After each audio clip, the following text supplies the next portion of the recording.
کەرکووک خاڵی ململانەی نێوان یەکێتی و پارتی و هۆکاری تێکچوونی ڕێکەوتنەکانی نێوانە و دوو حزبەیە وەکو بەرپرسێکی یەکێتی دەڵێت کێشەی یەکێتی لەگەڵ پارتی لەسەر دۆخی کەرکووک بووە نەک پۆست چونکە وەکو ئەو دەڵێت ئەگەر یەکێتی مەبەستی پۆست وەرگرتن بووایە پارتی دنیاە پۆستی پێدەدا. ئێمە وە گەشێتی من پێم وایە ململانی ئێمە زیاتر لەگەڵ پارتیە مەسەلەکە کەرکووکە ئەگەر مەسەلە پلەی حزبی و دەسەڵات بایە پارتی زۆر زیاتر پێشەوەی لەگەڵ گۆڕان ڕێکەوەی هەموو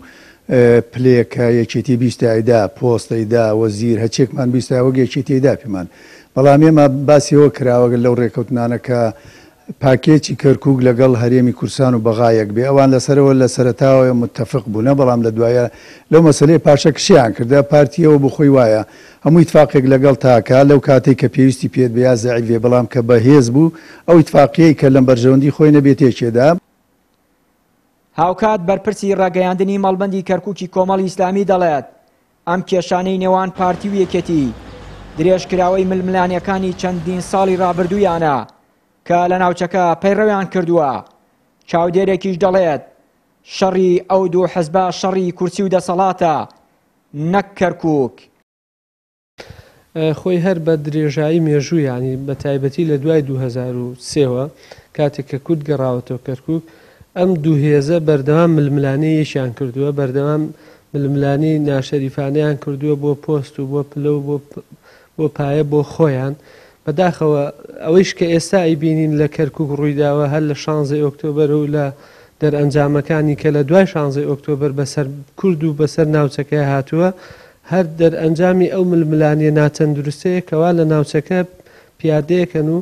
بەجددی ینی کەسیان خەمی کەرکووکیان نییە جائیتر ئەم گرفتەی لێ یەکەوێتەوە گرفتی گەورەتری لێ یەکەوێتەوە داگیرکردنی کەرکووشی لێ یەکەوێتەوە دەرکردنی ماڵی کوردی لێ یەکەوێتەوە ئەمانە هەمویان وایان کردووە کەوا کەرکووک بێتە قوربانی لەم نێوەندەدا ئەوانیش لە شوێنی خۆیان و لە جێی خۆیان بەردەوام داوای پۆست و پلە و پایە بۆ خۆیان بکەن. دڵنیا من بە دڵنیای وەڵێم ئەوەی کە ئەمان ئەیکەن بەڕاستی نە بەرژەوەندی کەرکووکە نە بەرژەوەندی کەرکووچەکانە ئەوەی کە هەیە سێ شتە بەڕاستی یەکیان تۆڵە و تۆڵە سەرنەوەیە وەکو چۆن سیوێکی ئاب و 16 ئۆکتۆبەر و ئەوانە باسیەکەن یەکێ تۆڵە سەرنەوەکێکیانەوەی بەرهەم کە پارتی دەنگینە بایکۆتی کرد ئەمانیش بە هەمانشەوە و ئەوەی تریش مەسەلەی بەرژەوەندی و پلە و پایە و پۆست و ئەمە بە حەقەتیانی ئەوە نییە بڵێن بەرژەوەندی کەرکووک بێ و چووکە ئەمە جارێک کەش سەلمانیەوە ینی ئەمەی دوێنێک کە ڕوویا جارێک کەش سەلمانیەوە کە تا ئەم دوو نەوەی ئەم دوو زاتە جەنابی مام جەلال و جەنابی مەلا مستەفا تا لەسەر دەسەڵات بن بەڕاستی یەک ڕزی خەڵکی کوردستان شەکی خەیاڵە دووش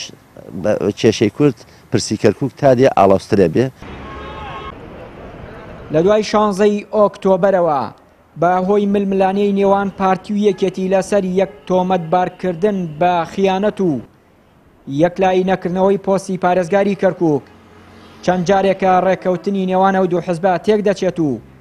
ناگەنە چارەسەری کێشەکانی نێوانیان لە بەرژەوەندی کەرکووک و دانیشتوانە کوردەکەی. چیانوری کەناڵی ئاسمانی پەیام کەرکووک.